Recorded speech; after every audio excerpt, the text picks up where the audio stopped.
দেশের সার্বিক রাজনৈতিক পরিস্থিতি তুলে ধরতে গুলশানে চেয়ারপারসনের কার্যালয়ে সংবাদ সম্মেলনের আয়োজন করে বিএনপি।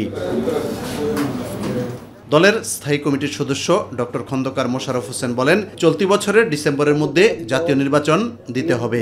সরকার পরিচালনায় নিরপেক্ষতার ঘাটতির কারণে এবং দুর্বলতার কারণে জনমনের সংশয় ও সন্দেহের উদয় হওয়া স্বাভাবিক।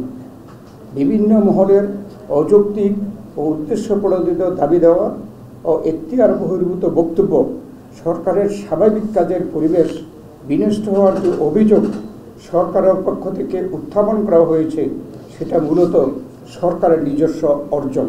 জাতীয় প্রেস ক্লাবে এক আলোচনা সভায় বিএনপির স্থায়ী কমিটির সদস্য আমির খসরু মাহমুদ চৌধুরী বলেন, দেশের মানুষের প্রত্যক্ষ ভোটে যারা বিজয়ী হবে তারাই দেশ পরিচালনা করবে।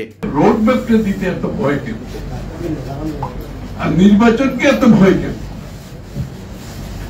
যাদের নির্বাচনে ভয়, অর্থাৎ তাদের সাথে জনগণের কোনো সম্পৃক্ততা নেই, জনগণের সাথে তাদের কোনো সম্পর্ক নেই, জনগণের উপর তাদের কোনো আস্থা নেই, গণতান্ত্রিক অর্ডারের উপর তাদের কোনো আস্থা নেই। ইউসুফ আলী, মাই টিভি, ঢাকা। আসলে